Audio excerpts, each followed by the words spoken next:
হাসিনার আমলে যেভাবে ট্যাগিং দিয়ে মানুষকে খুন করার লাইসেন্স দেওয়া হয়েছিল, এই জুলাই বিপ্লব পরবর্তী বাংলাদেশে সেই হাসিনার মন্ত্রিসভার মন্ত্রীদের মতো করে কেউ জনতাকে থ্রেট দিতে পারে। আপনারা জানেন 5ই আগস্ট বাংলাদেশে শেখ হাসিনাকে দিল্লি পাঠানোর পরে বাংলা ছাত্র জনতা বিশ্বব্যাপী সমাদৃত প্রফেসর ডক্টর ইউনূসকে বাংলাদেশের দায়িত্ব তথা এই অভ্যন্তরীণ সরকারের দায়িত্বে প্রধান উপদেষ্টা হিসেবে দায়িত্ব দিয়েছেন। তিনি তার পছন্দ মতো তার অন্যান্য অ্যাসোসিয়েট নিয়েছেন, ছাত্র প্রতিনিধিরাও সেই তার মন্ত্রিসভায় বা উপদেষ্টা মণ্ডলীতে যোগ দিয়েছেন। আমরা প্রথম থেকে লক্ষ্য করছি যে উজিরে খামোখা, এক সময়কার উজিরে খামোখা বর্তমানে তথ্য সম্প্রচার মন্ত্রী তথা উপদেষ্টা মাহফুজ আলম সাহেব এক এক সময় এক এক বক্তব্য দিয়ে জাতিকে বিভ্রান্ত করে যাচ্ছেন।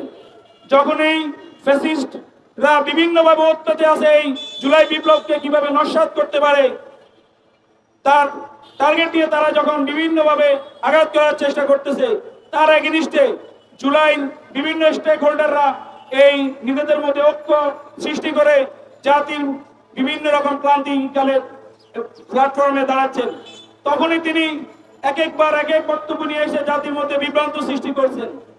সর্বশেষ তিনি যে বক্তব্য দিয়েছেন তার ভেরিফাইড ফেসবুক স্ট্যাটাসে তিনি নির্দিষ্ট নাগরিককে সম্বোধন করে মারার হুমকি দিয়েছেন।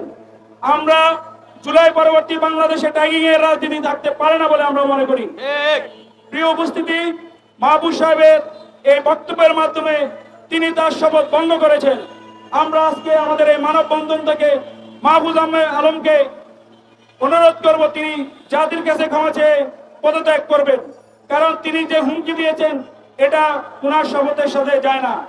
তিনি রাজনীতি করার যদি ইচ্ছে থাকে তিনি পদত্যাগ করে, রাজনৈতিক অনেক দল আছে তিনি নিজেও দল খুলতে পারেন, কোনো সমস্যা তো নেই, কিন্তু তিনি সেটা না করে আমাদের ট্যাক্সের টাকায়, নাগরিকের ট্যাক্সের টাকায় বসে ফ্যাসিস্ট আওয়ামী লীগের মন্ত্রীদের মতো করে থ্রেট দিবেন, এইটা অন্তত এই জাতি আর মেনে নিতে পারে না।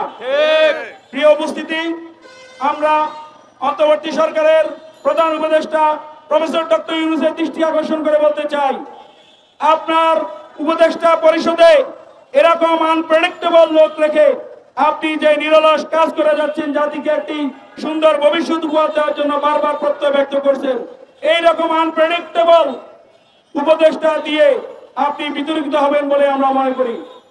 আমরা মনে করি তার যদি চিকিৎসা দরকার চিকিৎসা করার কোনো সমস্যা নেই, কিন্তু দায়িত্বশীল জায়গায় থেকে এরকম পাগলামি এটা অন্তত বরদাস্ত করা যায় না। প্রিয় উপস্থিতি, আমরা মাহফুজ আলমকে বলবো আপনি পদত্যাগ করেন, আপনি এখন আর উপদেষ্টা নয়, আপনি অবৈধ উপদেষ্টা। সুতরাং এই জুলাই বিপ্লবকে সমন্বিত রাখতে হলে, দেশকে সমৃদ্ধশালী করতে হলে, দেশের মধ্যে বিভিন্ন ট্যাগিং এর রাজনীতি এবং যে বিভেদ সৃষ্টি এটাকে দূর করতে হলে, এক প্ল্যাটফর্মে থেকে সমৃদ্ধ বাংলাদেশ করতে হলে এরকম আনপ্রেডিক্টেবল লোক দিয়ে দেশ চলতে পারে না। আমরা মনে করি তিনি যেভাবে বিভিন্ন বারবার বিভিন্ন রকম একবার এক এক কথা বলেন, একবার ডাইনে, একবার বামে, একবার উপরে, একবার নিচে, এটা সুস্থ মানুষের কাজ নয়। আমরা এই ইন্টারিম গভর্নমেন্টের সবাইকে অনুরোধ করব আপনাদের কলিগকে আপনারা প্রয়োজনে চিকিৎসা করান, ওনাকে আর ওনার পদে থাকার অধিকার নেই বলে আমরা মনে করি। আপনাদের সকলকে কষ্ট করে আমাদের এখানে আসার জন্য ধন্যবাদ জানিয়ে আমাদের কথা শেষ করছি। ধন্যবাদ সবাইকে।